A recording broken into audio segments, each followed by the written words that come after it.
On September 29th, the time finally came when I could finally stop the complaints. I could finally stop my Twitter rants and rambles and reminders that this game does not have a release date. Finally, Cuphead has released, and it was all that I imagined, and then some. I have a few lists planned for Cuphead on this channel, but first and foremost, let us get to what is most important. And that is, of course, which bosses were the hardest. In order to calculate which were the most challenging, I had to consider which bosses tested my skills the most. I had to consider their patterns and overall difficulty, as well as how long it took me to beat them. There are 19 bosses in Cuphead, but let's face it, with a little patience, some of these are just straight light work. So I'd rather you guys know which ones gave me the most trouble. Without further ado, here is the top 10 hardest bosses in Cuphead.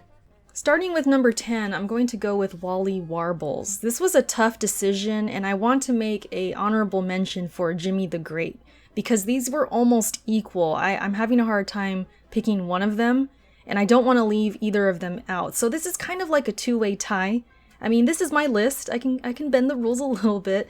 So I wanted to talk about both of these real briefly. Of course, you can see they're shmups. They were very good at testing my skills of just, maneuvering well, making use of turning my plane small to avoid things that are on the screen. I had a lot of close calls, especially with Walle Warbles. There was a lot of moments, and you could see it during my stream where I actually uploaded this fight on its own, if you guys want to check it out, where I was just saying out loud, like, oh my gosh, that was close. How did I survive that? There's so much going on. How am I alive? Like, I just kept vocalizing that a lot because there was just so many close calls during that fight. And yeah, I felt like the feathers and everything that was coming at me, it kind of made my eyes have a hard time following along. And because of that, I don't know if it was the colors or whatever, but because of that, I felt like that really added to the challenge. And then on the other side of things, you have Jimmy the Great, where things moved a little bit slower, but because there was still a lot on the screen and just trying to figure out the timing of all of the objects and, avoiding them, it actually was difficult. And the funny thing about Jimmy the Great is I watched that fight beforehand, before I even fought him. It was one of the few that I actually did that. And I think it ended up hurting me. I think it made me too overconfident because I remember watching it and thinking, oh, that looks easy. That doesn't look so bad. But then when I went hands-on with it, I actually had a difficult time with certain things. It was just a lot of silly mistakes. I felt like I was making dumb mistakes to where I could have easily avoided it. And that happened a lot. So I think it says more about the fight. I think, instead of saying it more about me, I think the fight actually was difficult. And maybe it wasn't stupid mistakes after all. I think it was a well-designed, difficult boss. So again, I didn't want to leave either of these out. I felt they both deserved to be here. It was just too hard to pick between them. Maybe take one of them as an honorable mention. But yes, both of these are my number 10. So let's go ahead and keep this list moving. Next at number 9 is Baroness von Bonbon, which is a funny name to say, but she's not so fun to fight. This chick actually gave me a lot of trouble. More trouble than I'd like to admit. The phases, they consist of different types of sugary treats. You have the waffle, you have the candy corn, which candy corn's disgusting. I mean, really, right? Why is this even on here? And then you have the gumball machine, which I really liked. He was cool. And then, of course, the Jawbreaker, which I absolutely hated. That Jawbreaker gave me so much trouble. And I think it really came down to the timing of its movements, and I just couldn't really seem to get it down quick enough. I was just sloppy. I was really sloppy against this boss. And each phase, kind of gave me some trouble. And so once I finally got to the last phase, I didn't really have a lot of HP at the end, and I would end up dying. So once I got a little better, I just got a little good. I had some more HP at the end and got it done. Because the last phase isn't too bad, really, at all. It's just leading up to that can be a struggle. But it was to the point where I was telling my stream that I'm never eating candy again. I swore it off. I even swore off waffles, which is insane, right? So it had me to that point. I was very annoyed with this boss, and because of that, I mean, she has to be on this list. So yes, number 9, Baroness von Bonbon, and it's well deserved. At number 8, we have Captain Brinybeard, which is another boss that looks easy. When you watch it, you think, oh, that's not a big deal, but playing it is just a different story. When you're hands-on with a boss like this, you quickly realize that there's just a lot on the screen and there's a lot to worry about. And as you progress through it, the more that he throws at you. So it starts off with you going against this captain who definitely reminds me of somebody from Popeye. You know, he's got that look. And, you know, he starts off by shooting a gun at you. He starts off by, you know, sending in his shark and the squid that drops a bunch of ink, and that could distort your vision. So that adds a little bit of a layer to the difficulty. And of course, as the fight goes on, you know, he's sending in more things to attack you. At one point, he will send in catfish that will walk across the screen, and then he'll send in a cannonball that goes across the screen and you have to jump over it. And if you're already shooting something else, you're jumping away from something else, that cannonball can really make it more difficult because you'll forget about it, you won't see it, or it's just too late. You can't do anything about it and you can't avoid it. So yeah, there's just a lot of multitasking that is going on during this fight. Even when you're on the last phase and he has the big laser beam that goes across, you have to duck, and then of course you have that chest at the top of the screen. Can't forget to mention that chest is there through the whole fight. You can't shoot it, you can't get rid of it. It's something that you constantly have to worry about and pay attention to.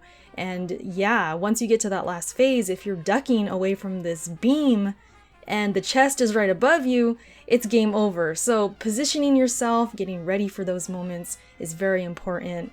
And one slip up of that can just mean everything else goes wrong. So yeah, Captain Brinybeard definitely deserved a spot on this list. It was one of the most enjoyable fights, I'd say, and set up myself for that third aisle because I would say this is probably the easiest boss on aisle 3. So that should tell you a lot about the rest of my list. And speaking of that, let's go ahead and keep this moving. Number 7, I have Rumor Honeybottoms. Lucky 7. Surprise, surprise, right? I'm sure many of you have her on your list as well. She's looked at as one of the more difficult bosses in Cuphead just because of the design and the moving platforms. Well, they're not really moving, it's just the camera moving, and you have to move up the platforms. So platforming is really a main focus in this fight. And if you're on the wrong platform at the wrong time, if the platform is missing, it's just not there when you need it, you can get in a lot of trouble. So maneuvering on these platforms is the most important part to the fight. And just developing my strategies with the sheriff at first, trying to get to that next phase and figure out, okay, how am I going to avoid all this crap? Because she summons a lot of things. She'll have like bullets that come after you. She'll have these big pink orbs that you can parry. Once you figure that out, it becomes easier. But at first, you're like, damn, there's so many things. She also has triangles that come out and they shoot out little triangles, which you can also parry. But if you're having trouble with the parrying, if you're just having trouble just trying to manage everything, it can be very difficult. I think the triangles are probably the most difficult thing in the boss fight. And the last phase is pretty intense because she's trying to saw you in half. She's trying to throw little fists at you. The platforms, you still got to do that. There's a lot going on, and so the chase gun actually helped a lot. I recommend using the chase gun just because you can focus on platforming rather than having to aim your shot. You can just keep shooting and those shots will reach her. So it helps a lot. I really do recommend that gun. It's what helped me. And I feel like Honeybottoms, yeah, she earned this spot no matter what. No matter what gun you're using, no matter what, she's going to take a moment for you to just kind of figure out. So yeah, well deserved here at number 7. Next at number 6 is Phantom Express, which kind of was a nightmare for me considering how much parrying I had to do. Parrying is necessary in this fight. It's a must in order to succeed. And if you're not very parry happy, it can feel like a true wake-up call when you fight this boss. Like, hey, you need to parry. And so doing that was a little difficult for me at times just because I'm very inconsistent with it. It makes my fights sloppy. I feel like I'm sloppy. I feel like I have to find different ways to work around it. And that's exactly what I did in this fight. As you can see, there's jack-o'-lanterns that would drop pink bricks that you can obviously parry if you like. But for me, I chose a different route. I actually tried to shoot them down before they made it to the platform, because as you can see, the platform is parryable, and that's what makes it move left or right. And you need to do this to position yourself. You need to do this to avoid attacks from the boss, especially when he slams his hands down. You want to be able to move that platform at your own choice. So when these bricks were falling down and that was not my choice, I had to just try and shoot them down before they can get there, and that helped a lot. As I progressed through the fight, it just got more difficult as it went, because you have the ghosts that you shoot down, but then they turn to pink circles that fall down, and that could move the cart as well. So there's just a lot that can, move the cart when you don't want it to be moved, and that could really get you in trouble. So because of that, and just having to manage that, and it brought a new twist to these boss fights. It just brought something different, an environmental thing that you have to worry about. That really stepped up the challenge, and that's why this boss made it to this list. I think number 6 is a good position for it, considering how long it took me and just how much I had to focus on parrying and up my game and just get better. I just had to get good and get the job done. And it took a while. So that's why this boss is on the list right here at number 6, and it's well deserved indeed. Next at number 5 is a personal favorite of mine, and that is, of course, Pepe the Clown. His smile is one of the best things in this game. I mean, look at it. How could you not love that face? Pepe, he had me fighting for an hour, you guys, a good hour.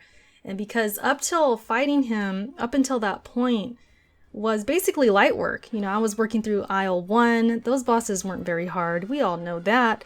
But getting to Pepe, that was really the first big challenge that I had in Cuphead. I decided to fight him first on aisle 2, and he did not go gently on me. That is for sure. From running me over with a bumper car to a roller coaster doing the same, it was a real task just to avoid all of those things, as well as shoot what was above me. Of course, you have the balloon dogs, which cause a lot of problems. The spread gun helps a lot for that. So I was using that. It's a must, in my opinion.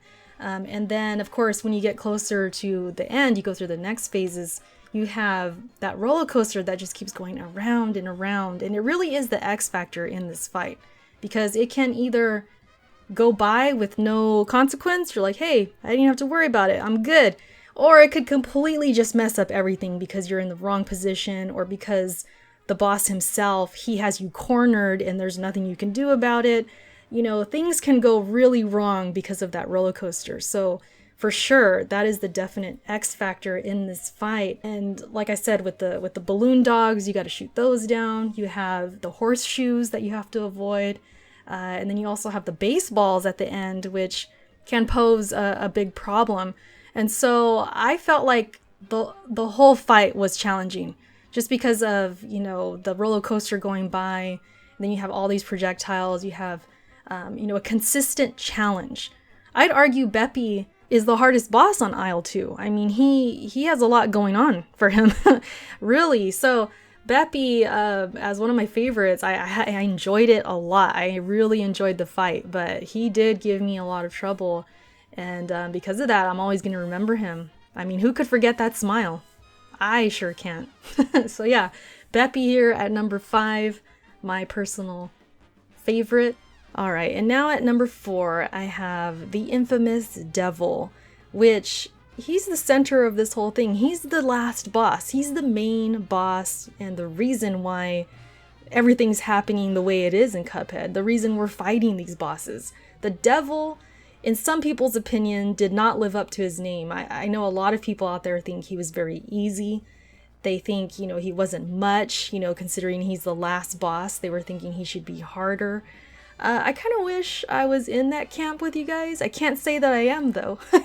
He wasn't the hardest, but he did give me some trouble. and that's why he's here at number 4. Just that first phase, I think, is what got me the most. Just trying to avoid his hands when those would come in and try and smash me. I didn't know I could duck for a while, so I was trying to do the whole dash and all of that, trying to time that really well. And then of course he summons like these balls that start to chase me around, and these flames where I don't know what it was about these flames, but I just could not escape them. I felt like I was getting hit all the time, and it even felt like as the time went on and the more I retried, I felt like I was getting worse. Like I was getting hit so easily. I don't know what it was about those flames and those balls. They just were always just there at the wrong moments for me, and I just had really bad luck with that. So getting through that first phase took a while for me, and I think that's what made this fight just difficult overall. If it wasn't for that first phase and we just based it on the rest of the fight, this boss might not even be in the list. I'd be with you guys thinking it's super easy, but that first phase, just trying to time everything and get in the right position, especially when he does that snake-like move and then his hands, of course, and all the other stuff, it took a while. So because of that, that's why this fight is here on the list. Yeah, the devil is here on this list as one of the most challenging bosses, but he's also on the list of my heart because he was one of my favorites, and it was very enjoyable to fight. So yeah, the devil, number 4. Next at number 3 is Cala Maria, which is one of the most visually stunning bosses, that is for sure, but she's also one of the top technically difficult bosses. And even though I didn't spend as much time on her as some other bosses, like the devil, for example, and Pepe, she still posed a lot of problems, and I think technically and design-wise, she's one of the most difficult, because not only is she shooting projectiles at a really fast pace, which really made my heart race. I felt like I had a lot of adrenaline rushes with her, which is why I liked the boss fight so much. But there was a lot of close moments where I was just like barely squeaking by and I was barely not getting hit, and it just had my heart just going. But even besides that, she has this Medusa form that she takes where she turns you into stone. And for the most part, it's pretty inevitable. Like, you're gonna get hit by this, right? And the trick to it is you wanted to be in the best position when you get hit. So when you are turned to stone and there's these projectiles coming at you, you want to be in the most perfect spot so that way you don't get hit. You could also button mash to get out of that stone situation quicker, but it's not quick enough at times. There's times you're just getting hit by something just because you're just in an unlucky spot. And that's what makes this boss fight so difficult. Not only that, but in the last phase, you are going through the environment and you're moving through it and you're getting turned to stone. So you still have to focus on being in the right position so you don't get hit. It's a crazy rush. It's a crazy adrenaline rush. And because of that, because of how technically difficult this boss is, she's earned the 3rd spot. Even though, like I said, I did not take as much time on her to beat her, but yes, just based on the environment, her attacks, everything that's coming at you, she's deserved this spot. So yes, Cala Maria at number 3.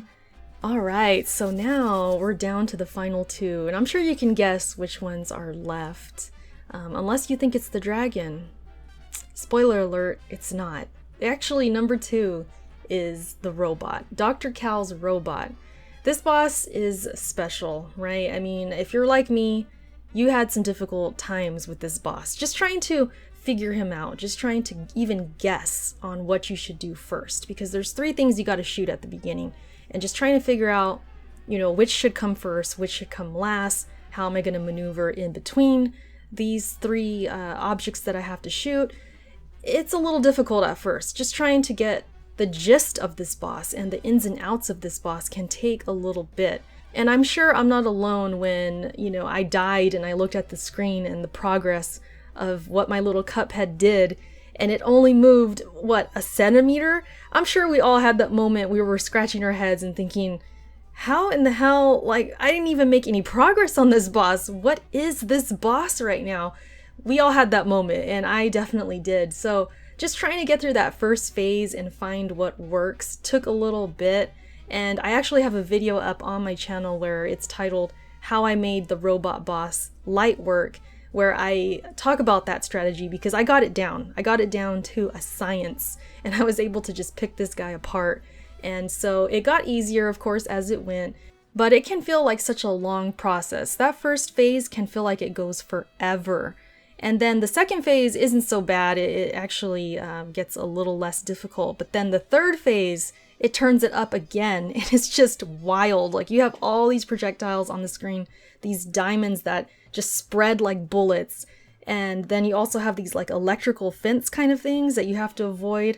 So you're constantly having to, you know, make your plane go to the small form in order to avoid all of this stuff. And then all the while you want to keep shooting, which isn't hard, of course, you just hold the button, but you want to make sure you're taking this guy out as soon as possible because you're gonna get hit if it just keeps going on and on. So yeah, the boss in general, it's just a difficult boss, and that's why it's here at number 2. It's very well deserved, and I have no regrets about putting him this high in the list because yeah, he was tough. Finally, at number 1, as you have probably guessed it, we have Dice King. And of course, he himself is not the hardest boss. It's the whole entire experience. It's the boss rush. And leading up to Dice King, you're going to fight mini bosses. I think it's 3 minimum, depending on how you roll the dice. And getting the dice to hit the number that you want is a struggle within itself, especially at first. It took me a while to really get that dice down. But once I did, it was like I can do it in my sleep. I had this dice down like it was my job. Like I was, you know, getting paid. I was the CEO of this dice. I just had it down. And it probably took me about an hour just to work on that and just to learn every single mini boss, which ones to avoid, which ones, you know, what kind of patterns they have. I had to learn all of their patterns. And I swear, by the time I streamed this, which was the next day, after I spent that hour or so just learning the ins and outs, I had everything down. Like I could do this all in my sleep. But the big issue and the real boss, in my opinion, was the inconsistent parry. Because once I got to King Dice himself, you have to parry on the cards, right? You have to jump on the cards and parry, that way you can make it through. And I swear in my heart, I knew in my heart that I was hitting those parries at times, and they would just fail. They just did not work. And it got to the point where the night before, actually, I was using the automatic parry, and that was even worse. I had people tweeting me telling me don't use it because it's very inconsistent. So I turned it off and just thought, okay, I'm just gonna have to get lucky. And I figured out from the help of my stream, they were telling me just try and hide behind his hands. So I was just doing my best to hit the parries as best as I can and hope for some luck. And then get my supers off, of course, and then just try and get behind his hands whenever I could. And eventually I got it done, but it felt like I needed a bit of luck. I really did feel lucky because just of how inconsistent those parries were. That was the real boss, in my opinion. It really was. And so just the whole experience, getting through all the mini bosses, learning the ins and outs, how long it took me, the parrying, all of that, it sums up to this boss being the hardest experience I had on Cuphead. And I could say that with complete confidence. What a memorable boss, though. Really, just a huge highlight for me, just visually and challenge-wise. I mean, just a big highlight for me. And who doesn't love these faces? Really, I mean, who doesn't love these? Cuphead was such a beauty to play and just so much a delight. I had a blast. I really did. The bosses, they are so memorable, and that was what I hoped for. That's because, you know, I love my bosses. I love boss fights and, you know, talking about them and comparing them and all of that. So I was definitely not disappointed with Cuphead. And yeah, so that is it, you guys. Thanks for watching. I hope you enjoyed my top 10 Cuphead bosses. Which ones are yours? Let me know in the comment section. Thank you so much for watching, and I will catch you in my next video. Peace.